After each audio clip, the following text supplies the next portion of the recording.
ፈንታሁን ሞሃቤን ክህደት አስመልክቶ ከአፋድ ሰብሳቢ አርበኛ እስክንድር ነጋ ማብራሪያ ተሰጥቷል። አድማጭ ተመልካቾቻችን እንደሚከተለው ይቀርባል። በደብረ ማርቆስ ከተማ 670 መምህራን መታፈናቸው ተሰምቷል። 206ኛ ኮር በመማር ማስተማር ሂደቱ ከመምህራን ጋር ለመወያየት ባደረገው ጥሪ መሰረት ከደብረ ማርቆስ ከተማ ተነስተው ወደ ስብሰባው ሲሄዱ የነበሩ 670 መምህራንና ርዕሰ መምህራን በአገዛዙ ሰራዊት መታፈናቸው ታውቋል። የተማረኩ የደቡብ ወሎ ዞን ሰላም አስከባሪዎችና ፓራ ኮማንዶዎች ወደ ንጉስ ሚካኤል አሊኮር የታድሶ ማዕከል መግባታቸው ተሰምቷል። ፋኖ በወግዲና ከለላ ወረዳ ውስጥ ባለፉት ቀናት ባደረገው ከባድ ተጋድሎ በርካታ የጠላት ሰራዊት የተደመሰሰ ሲሆን መንገድ መሪ የነበሩት የደቡብ ወሎ ዞን ሰላም አስከባሪና ፓራ ኮማንዶዎች ተማርከዋል። የወልቃይት ጠገዴ ሰቲት ሁመራ ዞን አስተዳደር የፕሪቶሪያ ስምምነትን በጣሰ ወገንተኛ የሆነ የፖለቲካ አቋም ይዘዋል ያላቸውን 2 ዓለም አቀፍ ግብረሰናይ ድርጅቶች ዞኑን ለቀው እንዲወጡ አዟል። አድማጭ ተመልካቾቻችን በዝርዝር እንመለከተዋለን። ሰላም ጤና ይስጥልን። የጥቁር አንበሳ ሚዲያ አድማጭ ተመልካቾቻችን እንደምን አምሽታችኋል? ለተሰኞ ጥር 4 2018 ዓ.ም መረጃዎችን ይዘን ቀርበናል። ከዜናዎቹ ጋር ሰናይታ ያለው ነኝ። አብራችሁን ቆዩ። ወደ ዝርዝር መረጃዎች አልፋለሁ። የኮሎኔል ፈንታሁን ሞሃቤ ክህደትን አስመልክቶ ከአፋድ ሰብሳቢ አርበኛ እስክንድር ነጋ ማብራሪያ ተሰጥቷል።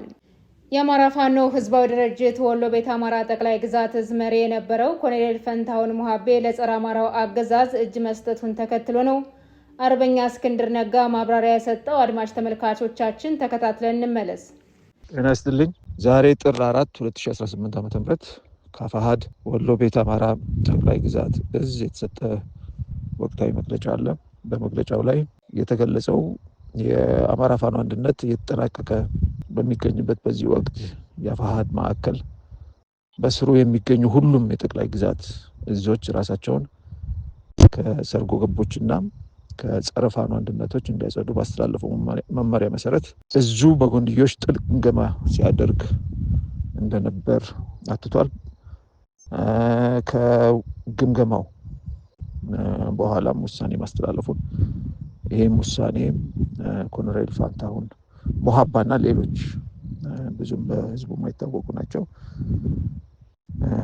ካላቸው የኃላፊነት ቦታ እንዲነሱና እንዲታገዱ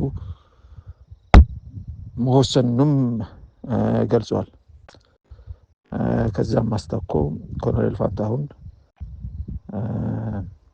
በየትኛውም እንቅስቃሴ ላይ እዛችንንም ሆነ ድርጅታችን የማይወክሉ መሆኑን እናሳውቃለን ብሎ ደምድሟል ማለት ነው መግለጫውን። በዚሁ ልክ የእዙን ውሳኔ የአፋሃድ ስራ አስፈጻሚ ኮሚቴን እንደዚሁ ተቀብሎ ተግባራዊ አድርጓል። አሁን ዛሬ እንደምንሰማው ከሆነ ኮሎኔል ፈንታሁን ትላንት ሌሊት ባልታወቀ ሰዓት ተሰውረው ወደ ዳውንት ከተማ ገብተው ከዳውንት ከተማ ያገዛዙ ሄሊኮፕተር መጥቶ ይዟቸው ወደ አዲስ አበባ እንደሄደ ሰምተናል።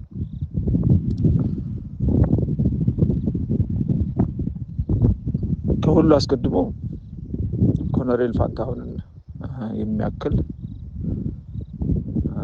ሰው ብዙ መስዋዕትነት የተከፈለ ሰው እሱን ማስተባበል መፋቅ ስለማይቻል ማለት ነው። እንደሚታወቀው ህወሓት በስልጣን ላይ በነበረበት ጊዜ ከእንደ ጀነራል አሳምነው ጋር ለ9 ዓመታት በእስር ያሳለፉ ናቸው። ከዛም በኋላ ከተፈቱም በኋላ ከሞላ ጎደል በቀጥታ ወደ ትግል ገብተው ሲታገሉ የቆዩ ናቸው። እንደ ብዙዎች እስር ቤት እንደነበሩ ብዙዎች ወደ ቤቴ ገብቼ ልቀመጥ አላሉ። የከፈልኩት መስዋዕትነት በቂ ነው፣ የድርሻዬን ሰጥቻለሁ፣ አሁን ደግሞ ወደ ግል ህይወቴ ልመለስ አላሉ። በዚህ ሁሉ መንገድ አልፎ መቋጫውን የአማራን ህዝብ በመክዳት ማጠናቀቃቸው በጣም በጣም የሚያሳዝን ነው። እንደ ሰው እናዝንላቸዋለን። በተለይ ደግሞ በተወሰነ ደረጃ ቢሆን በቅርበት ከአንድ ዓመት በላይ አብረን ከመስራታችን አኳያ ማለት ነው። ይህ አልነበረም የእሳቸው መጨረሻ መሆን የነበረበት። ከዚህ ይልቅ ለገቡት ቃል ኪዳን እስከ መጨረሻ ታማኝ ሆነው ነበር መቀጠል የነበረባቸው። ያ ሊሆን አልቻለም። እንግዲህ ፊት ለፊት ከሚቀመጠው ከሚታየው ነገር በስተጀርባ ለዚህ አይነት አሳፋሪ ድርጊት የዳረጋቸው ነገር አለ ወይ ብለን መጠየቅ አለብን። አለ። እሱን በኋላ በመጠኑም ቢሆን ይሄድበታለሁ። በጣም ዝርዝር ነገር የሚፈልግ አይደለም። ፊት ለፊት በቅርብ ለምናውቃቸው ሰዎች ወደ የምናውቀው ነገር ነው። ሆኖም ግን ወደ አደባባይ ወጥቶ አያውቅም። ቅድም እንዳልኩት 9 ዓመታት ታስረው ነው ኮሎኔል ፋንታሁን የተፈቱት። እነዛን 9 ዓመታት ሲታሰሩ በጣም በአስቸጋሪ ሁኔታ ውስጥ ነበሩ። ሌሎች ከነበሩበት በተለየ ሁኔታ ማለት ነው። ለምንድን ነው እንደዛ የምለው? በተመሳሳይ ጊዜ እኔም እዚያው እስር ቤት ስለነበርኩኝ ማለት ነው። ቃሊቲና ቅሊንጦ ማለት ነው፣ አዲስ አበባ። በጣም ከባድ የሆነ ህመም አለባቸው። ይህ ህመም ምንድን ነው የሚለው አያስፈልግም። በቅርብ የምናውቃቸው ሰዎች ስለዛ ህመም በቂ ግንዛቤ አለን። እዚያው እስር ቤት በነበርንም ጊዜ የሚታወቅ ነገር ነው። ከወጡም በኋላ አብሯቸው ያለ ችግር ነው። አሁንም በትግሉ ዘመን ውስጥም እንደዚሁ አብሯቸው ያለ ችግር ነው ማለት ነው።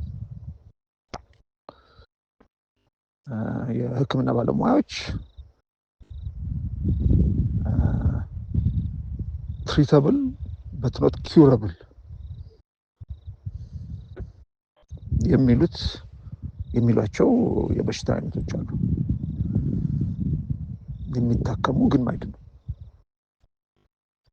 ሊታከሙ የሚችሉ በቁጥጥር ስር ሊሆኑ የሚችሉ ታማሚውን ወዲያው የማይገድሉ ግን መድኃኒት ያልተገኘላቸው በሽታዎች አሉ። በጣም ጥቂት ናቸው እነዚህ በሽታዎች። ከነዛ መካከል አንዱ ነው እሳቸውን እያሰቃያቸው የሚገኘው ማለት ነው። አሁንም ደግመዋለሁ፣ እንደዚህ ነው አንልም። ትክክል ስለማይሆን ይሄ ፕራይቬሲ የሚሉት ነገር አለ ፈረንጆች። እሳቸው በገዛ ፈቃዳቸው እንደዚህ ታምሜያለሁ ብለው እስካልገለጹ ድረስ ሌሎች እንደዚህ ታመዋል ማለት ጨዋነት ስላልሆነ፣ ሞራላዊ ስላልሆነ፣ ከእኛም ስለማይጠበቅ ማለት ነው። ከኢትዮጵያውያን የሚጠበቅ ነገር አይደለም። ስለዚህ በኢትዮጵያ ጨዋነት ማዕቀፍ ውስጥ ሆነን አንድ ቁም ነገር ሁላችንም እንድንይዝ ግን ያስፈልጋል ማለት ነው። የማይድን በሽታ አለባቸው፣ ህመም አላቸው። ይሄን ህመም ተቋቁመው ነው 9 ዓመት የታሰሩት። ስለዚህ ሌሎች እስረኞች ከነበረብን ችግር የተለየ ችግር ነበረባቸው። አንድም የእሳቸውን የእስር ዘመን ልዩ የሚያደርገው ይህ ነው ማለት ነው። በትግል ዓለም ውስጥም እያለን ይህን ችግር ችለው ነው የቆዩት ማለት ነው። ሁላችንም በተለይ ደግሞ ባለፉት 2 ዓመታት ተኩል ሁላችንም ያለነው ከቤታችን ወጥተን በአስቸጋሪ ሁኔታ ውስጥ ነው ያለነው። አፈር ላይ ነው የምንውለው፣ አፈር ላይ ነው ምንበላው፣ ምንጠጣው፣ ምንቀመጠው፣ ምናድረው በአጠቃላይ አስቸጋሪ ሁኔታ ውስጥ ነው ያለነው። የእሳቸውን የሚለየው እንዳልኩት በህመም ውስጥ ሆነው ነው ይሄንን ችግር ተቋቁመው ባለፉት 2 ዓመታት ውስጥ 3 ዓመት ሊሞላው ነው በትግል ውስጥ ያሉት። ፈጣሪ መልካም ፈቃዱ ሆኖ ምንም የጤንነት ችግር የሌለብን ይሄንን ትግል መቋቋም የተለየ ተአምር የሚጠይቅ ነገር አይደለም። እንደሳቸው አይነት ችግር ያለበት ግን ከባድ የሚለው ደግሞ ይሰመርበት። ቀላሏ ነገር አይደለችም። ደም ብዛት፣ ስኳር የምንላት አይደለችም። ሌላ ከበድ ያለ ችግር ነው። የየዕለት ስቃይ ያለበት፣ በየዕለቱ ይሰቃያል። ስለዚህ ያለንበት አስቸጋሪ ሁኔታ አለ። ጥሩ ምግብ የለም፣ ጥሩ መኝታ የለም፣ ጥሩ ውሎ የለም። ከዛ ባሻገር ደግሞ በሽታ ያለባቸው ሰዎች፣ በተለይ ደግሞ ከበድ ያለው በሽታ ያለባቸው ሰዎች ደግሞ የተለየ ሸክም አለባቸው ማለት ነው። በዚህ ሁኔታ ውስጥ ነው ያለፉትን 2 ዓመት ተኩል ያሳለፉት ማለት ነው። እሳቸው ደግሞ ያለባቸው በሽታ ከቀን ወደ ቀን እየባሰ መሄድ ነው። አሁንም ደግሞ አለው እየባሰ መሄድ ነው። ሰውነት የሚያደክም ነው። ስለዚህ እያንዳንዷ ዕለት ትግሉ ከሚያመጣው ችግር ባሻገር ህመማቸው ደግሞ የሚጨምረው መከራ እና ስቃይ አለ ማለት ነው። ይህን ሁሉ ተቋቁመው ነው ያለፉትን 2 ዓመት ተኩል ያሳለፉት ማለት ነው። ይህን ግምት ውስጥ ያስገቡ።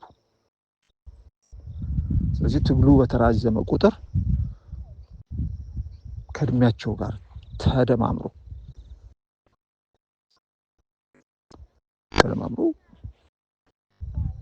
የግል ፈተና ሆኖባቸዋል።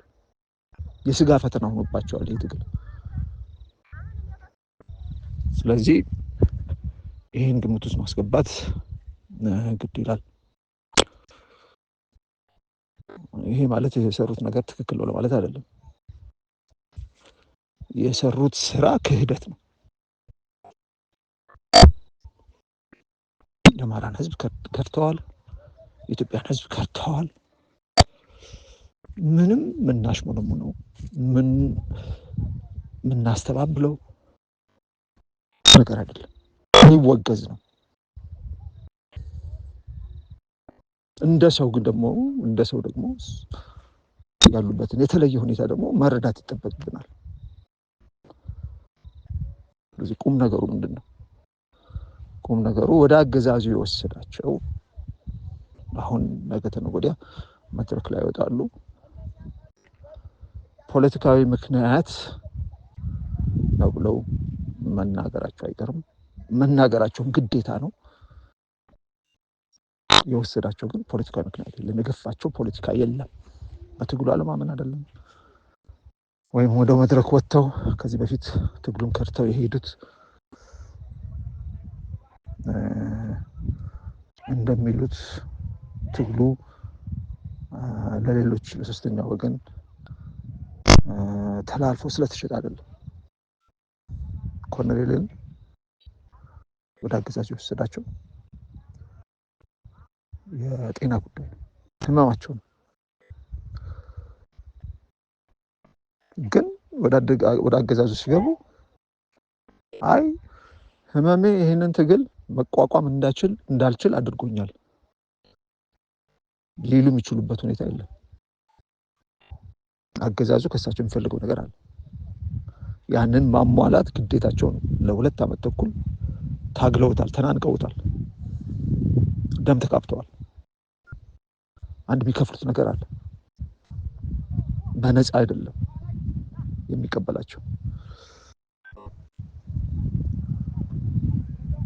ስለዚህ ፖለቲካ አስመስሎ ለማቅረብ የግድ መንቀሳቀሳቸው አይቀርም። ስለዚህ ምንም ተናገሩ እኮ ነው አይደል? በዚህ አውድ እንድንረዳቸው ያስፈልጋል ማለት ነው። እንደ ታጋይ እንደ ድርጅት አባል የህልውና ፈተና እንዳጋጠመው አማራ ድርጊታቸውን እናወግዛለን ያለምንም ቅድመ ሁኔታ። ክህደት ነው፣ ነጭ ክህደት ነው። ቀለም ካለው እንግዲህ ነጭ ስንል ምንድነው? በግልጽ የሚታይ ምን ማሸፋፈን ማለት ነው። ነጭ ክህደት ነው። በገቡት ቃል መሰረት እስከ ህይወታቸው ፍጻሜ ድረስ ጸንተው መቆየት ነበረባቸው። ግን ስጋ ነው። ስጋ ደግሞ ያሸንፋል። ጥርሳቸውን ነክሰው ለረጅም ጊዜ ታግለዋል። አሁን ስጋቸው አሸንፏቸው ገብተዋል። ምንም ቢናገሩ ልንደነቅ አይገባም። ዋናው ቁም ነገር ምንድነው? እንደ ህዝብ እንደ አድማጭ መታለል የለብንም። ይሄን መልእክት ነው ማስተላለፍ የፈለኩት ማለት ነው። በውስጥ ለምናውቃቸው ግልጽ ነው። በተለይ ለእኔ ለረጅም ጊዜ ለሚያውቃቸው ማለት ነው። ምንም እንኳን በአካል የተዋወቅ ነው ከስር ከተፈታን በኋላ ቢሆንም ለምን እስር ቤት በነበርን ጊዜ አብረን አልነበርንም። የተለያየ ቦታ ነበርን። ግን እሰማለሁ ከዛ በሳቸው ጉዳይ ታስረው የነበሩ ሰዎች ጋር አብሬ ነበርኩኝ እና ስለሳቸው ይነግሩኝ ነበር። እንዳልኩት ስለ ህመማቸው ነበር የሚያነሱት እና የሚደነቁባቸው እና ከዚህ አኳያ ነገሮችን ህዝባችን እንዲረዳው ያስፈልጋል። የግል ጉዳይ ነው የወሰዳቸው ወደዛ፣ ሌላ ምንም ፖለቲካዊ ምክንያት የለም። የአማራ ትግል ለማንም ተላልፎ አልተሸጠም፣ ሊሸጥም አይችልም። ይህን ትግል የምንጠብቅ ሰዎች አለን። ይህ ህዝብ የሚያቀን ዛሬ አይደለም፣ ትላንት አይደለም። በዚህ ትግልም ብቻ አይደለም፣ በፋኖ ትግል ውስጥ ብቻ አይደለም፣ ለረጅም ጊዜ ያቀናል።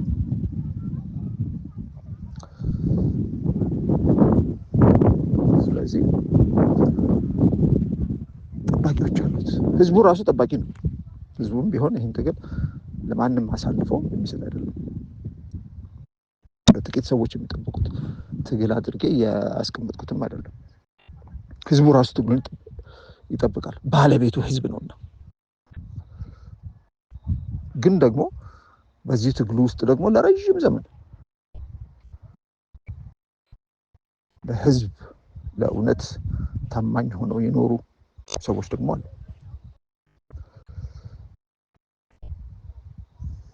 የሰው ደሃ አይደለም የአማራ ትግል፣ የሰው ሀብታም ነው።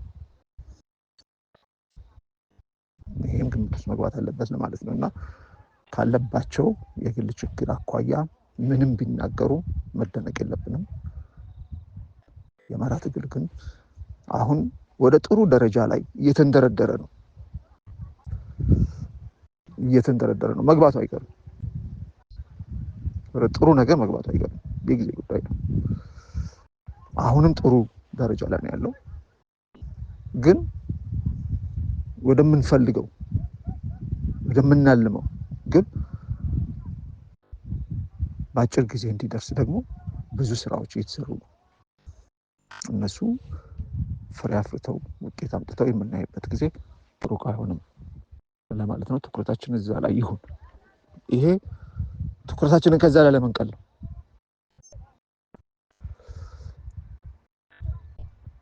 ይሄ ግልጽ መሆን አለበት። ከዚህ ከፋኖ አንድነት ጉዳይ ጋር የተያያዘ ድርጊት ነው ታይሚንጉ ማለት ነው። ይሄ ሰዓት የተመረጠበት አሁን እየበሰለ ያለ ጉዳይ አለ። እሱን ለማደናቀፍ ነው። በዚህ በተዘጋጀልን ወጥመድ ውስጥ እንገባለን ወይ? አይመስለኝም። ይሄን ያህል ሞኝ አይደለንም። እናልፈዋለን። ጊዜያዊ የሆነ ብዥታ ይፈጥራል። ጊዜያዊ የሆነ ጫጫታ ይፈጥራል። አዎ፣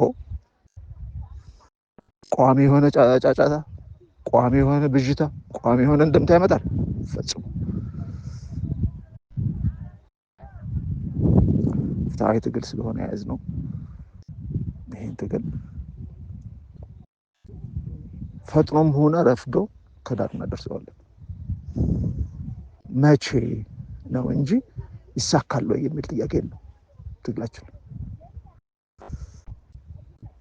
እና ከዚህ አኳያ እንድናየው ነው በትህትና የሚጠይቀው። ትግሉ ተጠናክሮ ይጠይቃል። አመሰግናለሁ። እስክንድር ነጋ ከአፋሕድ።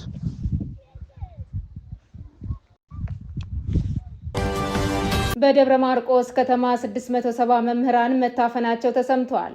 206ኛ ኮር በመማር ማስተማር ሂደቱ ከመምህራን ጋር ለመወያየት ባደረገው ጥሪ መሰረት ከደብረ ማርቆስ ከተማ ተነስተው ወደ ስብሰባው ሲሄዱ የነበሩ 670 መምህራንና ርዕሰ መምህራን በአገዛዙ ሰራዊት ታፍነዋል።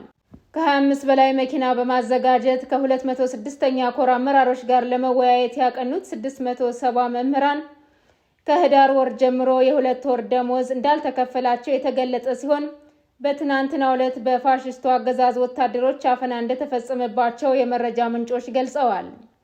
የምስራቅ ጎጃም ዞን ካድሬዎች ትናንት ጥር 3 2018 ዓ.ም ከጠዋቱ ጀምሮ ኬላ ዘርግተው መምህራንን ያገቱ ሲሆን ከ74 በላይ መምህራን በከፍተኛ ድብደባ ጉዳት ደርሶባቸዋል ተብሏል። የተማረኩ የደቡብ ወሎ ዞን ሰላም አስከባሪዎችና ፓራ ኮማንዶዎች ወደ ንጉስ ሚካኤል አሊ ኮር የታድሶ ማዕከል መግባታቸው ታውቋል።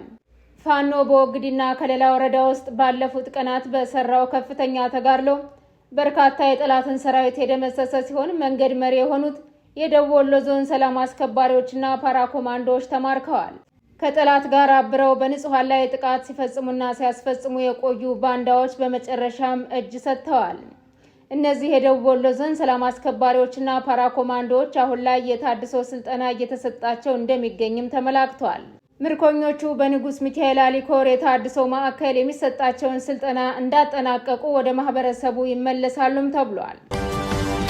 የወልቃይት ጠገዴ ሰቲት ሁመራ ዞን አስተዳደር የፕሪቶሪያ ስምምነትን በጣሰ ወገንተኛ የሆነ የፖለቲካ አቋም ይዘዋል ያላቸውን 2 ዓለም አቀፍ ግብረሰናይ ድርጅቶች ዞኑን ለቀው እንዲወጡ አዘዋል። ትዕዛዙ የተላለፈባቸው ኢንተርናሽናል ሜዲካል ኮር የተሰኙት መንግስታዊ ያልሆኑ ድርጅቶች የአስተዳደሩን ውሳኔ ገና እየተመለከቱት ስለመሆኑ ለቢቢሲ ገልጸዋል።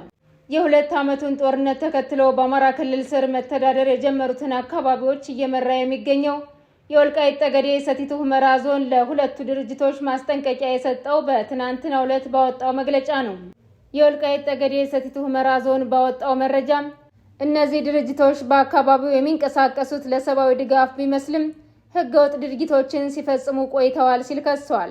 ድርጅቶቹ በአካባቢው ስራ ከጀመሩበት ጊዜ ጀምሮ በሚያካሂዷቸው ስብሰባዎች፣ ስልጠናዎችና ልዩ ልዩ ተግባራትና የሀገራችን ህጎችና መንግስታት የፈረሙትን የፕሪቶሪያ ስምምነትን የሚቃረኑ ተግባራትን ሲፈጽሙ ቆይተዋል ብለዋል። ድርጅቶቹ በማህበረሰቡ ዘንድ ቅሬታ የሚፈጥሩና ማህበረሰቡ ሌሎችን ህጋዊ ድርጅቶችን ጭምር በጥርጣሬ እንዲመለከቱ የሚያደርጉ ተግባራትን ሲሰሩ መቆየታቸው ተመላክቷል።